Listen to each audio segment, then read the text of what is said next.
hanya mengatur siasat.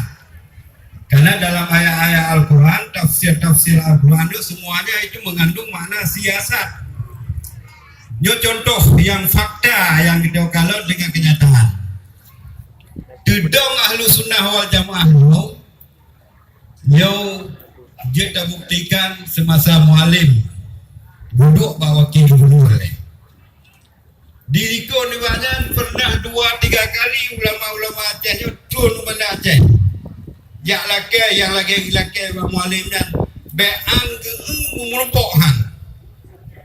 Ya, be'an ke tem merumpokhan. Sehingga kamu bawa dayan paro susu dan di Masjid Raya malim.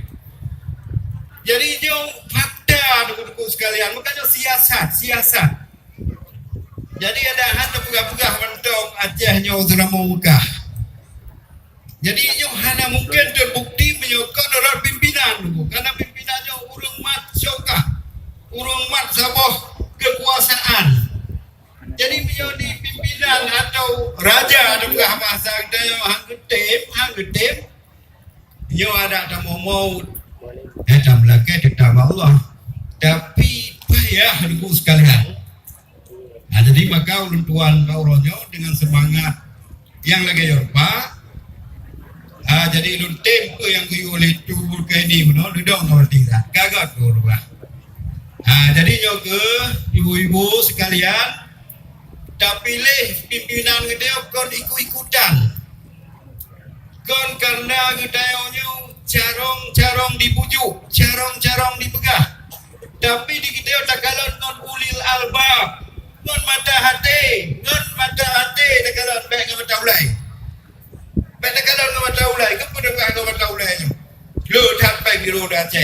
Agak yang ke silawu guna harap $1 Aceh. Pulai ahlu sunnah Aceh.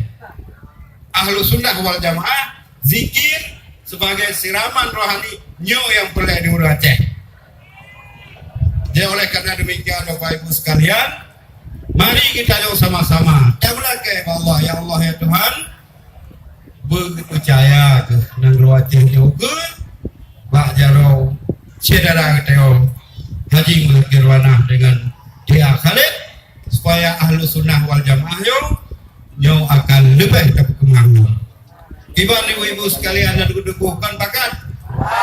Jadi jokon politik siasat strategi cara untuk dia menegakkan ahlu sunnah di Bumau Seramau Aceh yang mulia.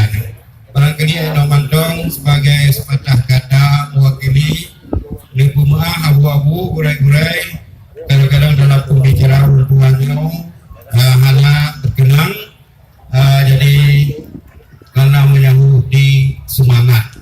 Amin ya rabbal alamin. Billahi taufiq wal hidayah. Assalamualaikum warahmatullahi wabarakatuh.